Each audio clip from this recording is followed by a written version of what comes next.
صفہ کے چبوترے کے سامنے بیٹھا ہوا میں کچھ پڑھ رہا تھا، ایک عربی نوجوان ملا، دعا سلام ہوئی، کہاں سے آئے، کیسے آئے، پھر مجھ سے پوچھا آپ کیا پڑھ رہے ہو؟ میں نے کہا یہ بتانے کی چیزیں تو نہیں ہوتی، میں جو بھی پڑھ رہا ہوں میری ضرورت ہوگی، کہتے پھر بھی بتائیں۔ میں نے کہا درود پڑھ رہا ہوں۔ اس نے مجھ سے پوچھا کہ آپ دن میں کتنی دفعہ درود پڑھ لیتے ہیں؟ میں نے کہا شمار نہیں کیا ہے، لیکن بہت تیر مار لوں تو 1000 دفعہ۔ اس نے بڑے تعجب سے مجھے کہا کہ اس روزے والے کے پڑوس میں بیٹھ کر صرف دن بھر میں 1000 دفعہ درود؟ میں تو سمجھ رہا تھا 1000 بہت بڑی چیز ہے، بہت بڑا ہنسا ہے۔ میں نے کہا پھر آپ کیا؟ تو اس نے کہا میری یہاں کا معمول ہے کہ میں یہاں بیٹھتا ہوں 10,000 دفعہ سورہ اخلاص پڑھتا ہوں اور 10,000 دفعہ اس گنبد والے پر درود بھیجتا ہوں۔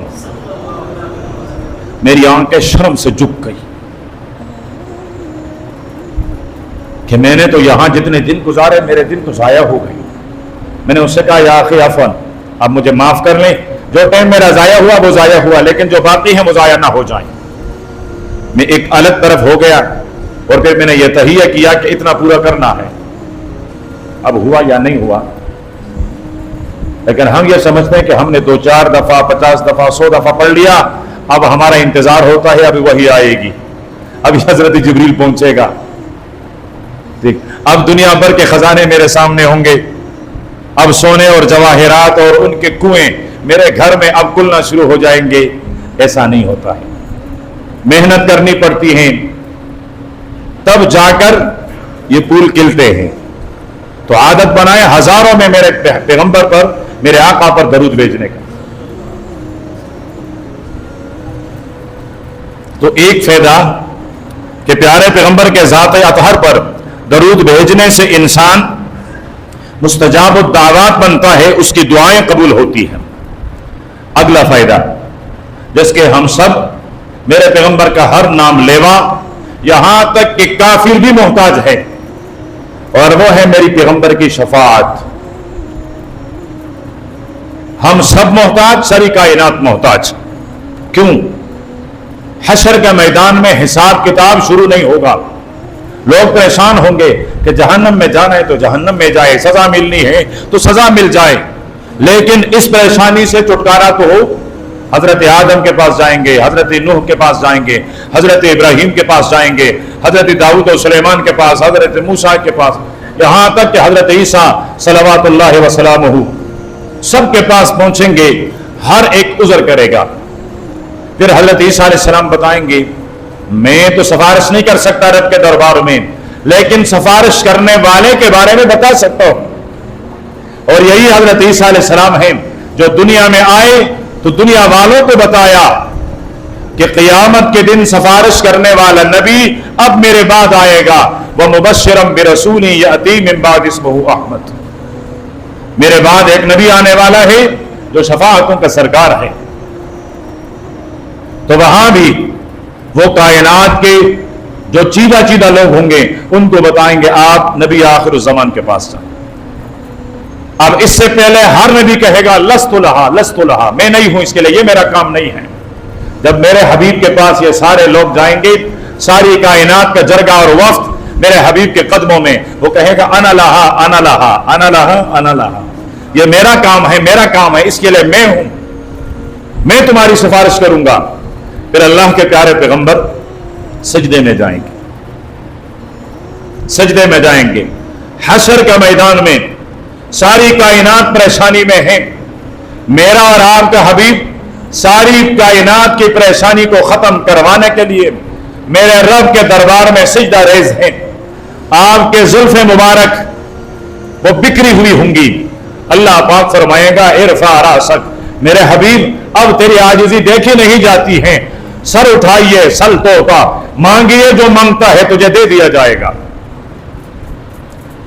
ایک روایت کے مطابق جو ہمیں حکم ہے نا کہ ہم آذان کے بعد دعا پڑھیں، اور اللہ کے نبی نے فرمایا تم میرے لیے مقام محمود مانگو، ایک روایت کے مطابق مقام محمود یہ ہے تو جب سر اٹھائیں گے عرض کریں گے ربا کائنات والوں کا حساب کتاب شروع ہو جائے.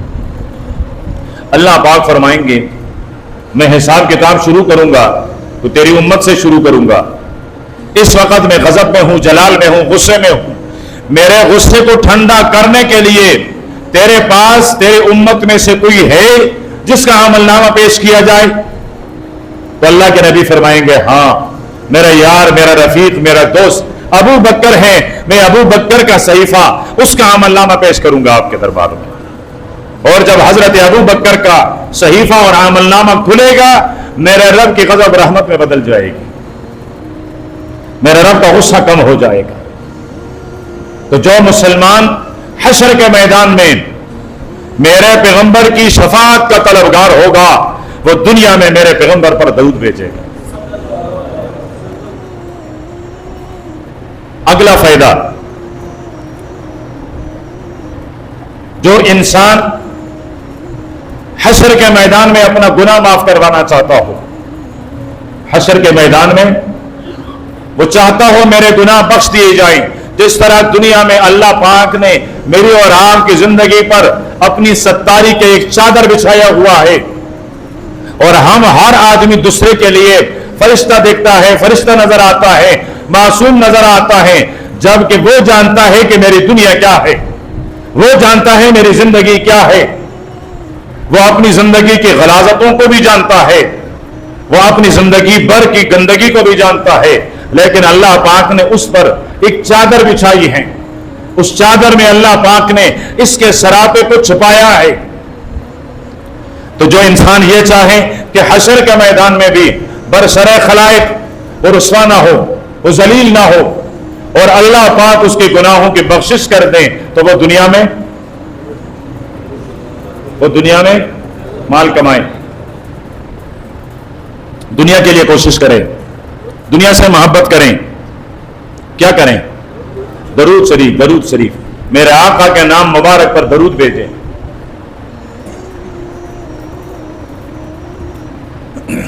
جو انسان یہ چاہتا ہو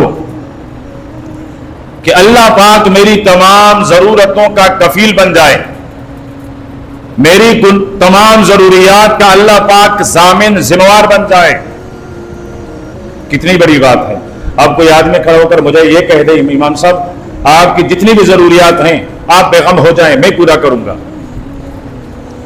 میں اس آدمی کو کتنا محسن مانوں گا, میرے نظر میں میرے دل میں اس کی کتنی محبت ہوگی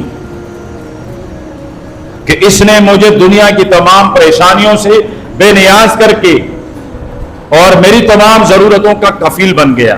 اگر کوئی آدمی یہ چاہتا ہے, چاہت یہ ہے کہ دنیا میں, قبر میں, حشر میں جو میرے مشکلات ہیں, جو میری حاجتیں ہیں, جو میری پریشانیاں ہیں, ان تمام پریشانیوں سے میری جان ٹوٹ جائے, اللہ پاک میرا ذمہ وار بنے, اللہ پاک میرا ضامن بنے, اللہ پاک میرا کفیل بنے. علامہ ابن القیم فرماتے ہیں پھر وہ اپنی زبان کو عادی بنا لے میرے پیغمبر پر درود بھیجنے کا. جو آدمی یہ چاہتا ہو کہ کل حشر کے میدان میں مجھے اپنے پیغمبر کا قرب مل جائے, جو یہ چاہتا ہو کہ جب میرے اعمال کا میزان اور ترازو رکھا جائے تو میرے میزان کی طرف میرے پیغمبر کی رحمت اور محبت کی نظر ہو جائے, جو یہ چاہتا ہو کہ پل صراط کے پل پر گزرنے سے پہلے مجھے اپنے پیغمبر کے ساتھ مصافحہ کرنے کا موقع مل جائے, جو یہ چاہتا ہو کہ پل صراط پر گزرنے کے بعد نبی کے ہاتھ مبارک سے جام کوثر مل جائے, جو یہ چاہتا ہو کہ جنت کے دروازے پر جاؤں تو اللہ کے حبیب میرا استقبال کریں, جب مجھے جنت کا محل ملے تو نبی کے پڑوس میں ملے. بہت ساروں کو اکٹھا کیا میں نے, بہت کم ہے نا. تو ان تمام کا جو بھی طلبگار ہوگا وہ دنیا میں میرے نبی پر درود بھیجے. آخری بات عرض کروں,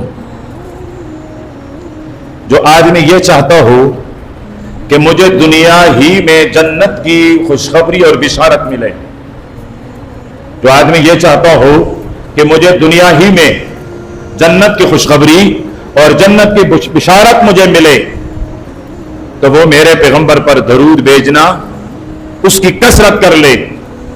اللہ پاک دنیا میں اس کو ہدایت کے راستے پر ثابت قدمی کے ساتھ اس کو چلاتا ہوا، اور زندگی میں یہ اپنی جنت کے محل کو بھی دیکھ لے گا، اور اس کا دل اس پر مطمئن ہو جائے گا کہ مرنے کے بعد رب مجھے ضرور جنتی بنائے گا۔ اب ہمارے علماء دیوبند کے خلاف جو یہ پروپیگنڈا ہوتا ہے کہ یہ درود نہیں مانتے ہیں، کیا خیال ہے؟ لوگ صحیح کہتے ہیں؟ میرا پونا گھنٹہ بیان کس پر ہوا؟ اگر ہم نہ ماننے والے ہوتے تو آپ سے زبردستی درود پڑھواتے، آپ کو درود کی اتنی فضائل سنواتے۔ میں تو سمجھتا ہوں کہ رب کے بعد کائنات میں اگر کوئی ہستی اس قابل ہے کہ اس سے اپنے آپ کو چھوڑ لیا جائے،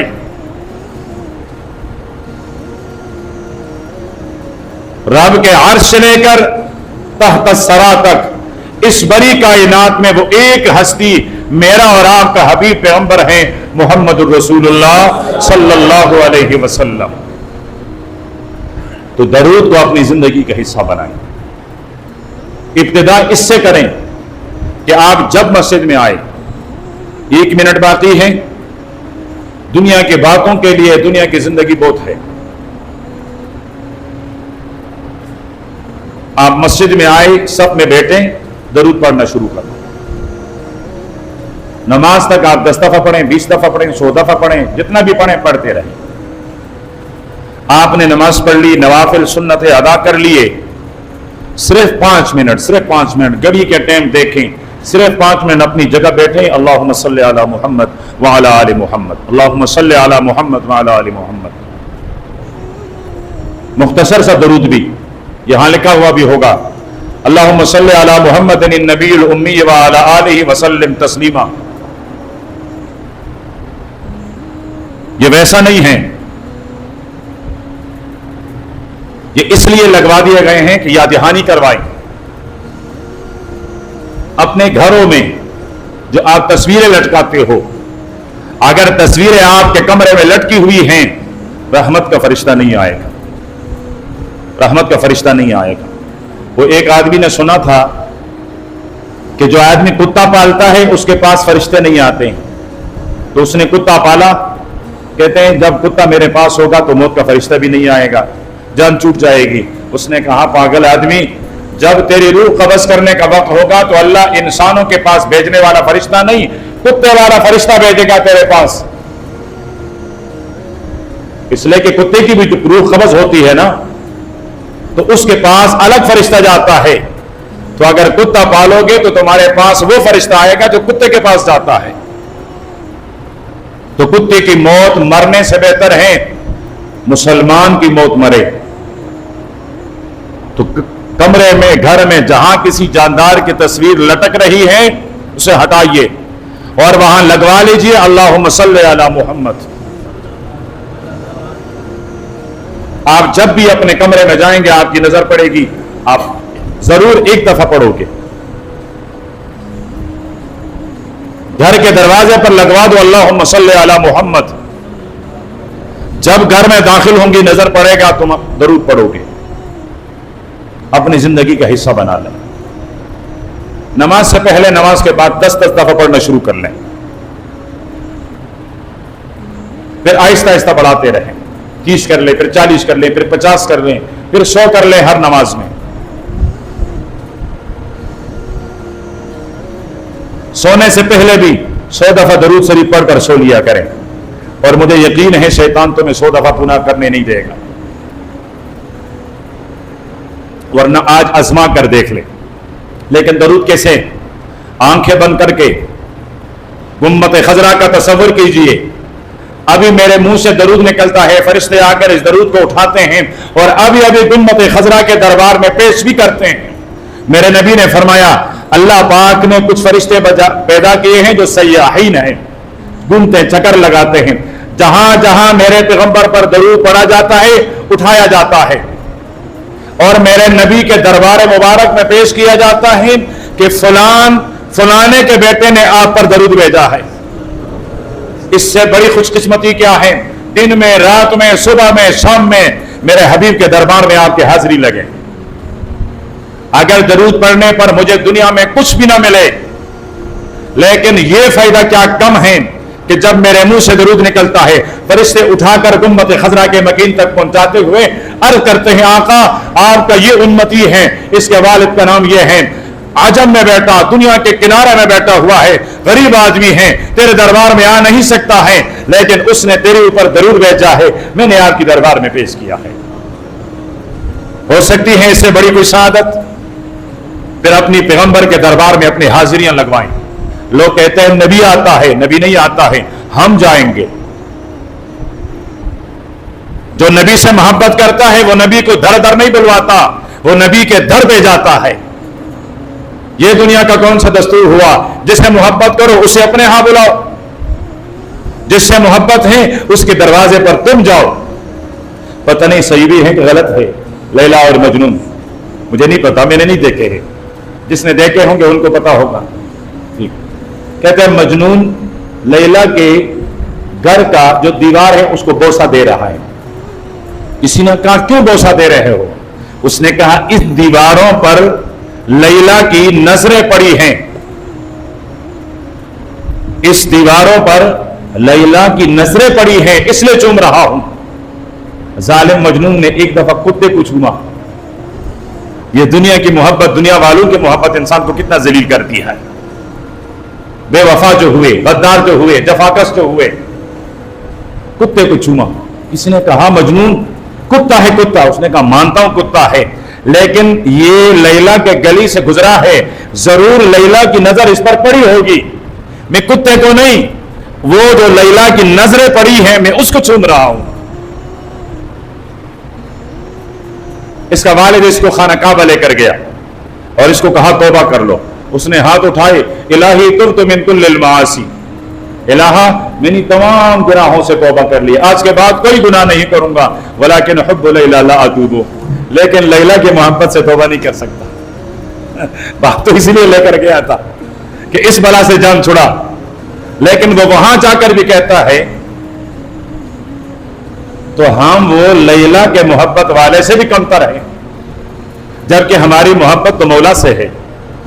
ان کی محبت لیلا سے تھی، ہماری محبت مولا سے ہے. ہمیں تو اور زیادہ مجنون ہونا چاہیے. تو میرے پیغمبر کے محبت میں مجنون بن جائیے. صبح و شام ہر وقت میرے حبیب کا ذکر کیجیے صلی اللہ علیہ وسلم. اللہ پاک ہمارے سننے اور سنانے کو اپنی دربار میں قبول و منظور فرمائیں.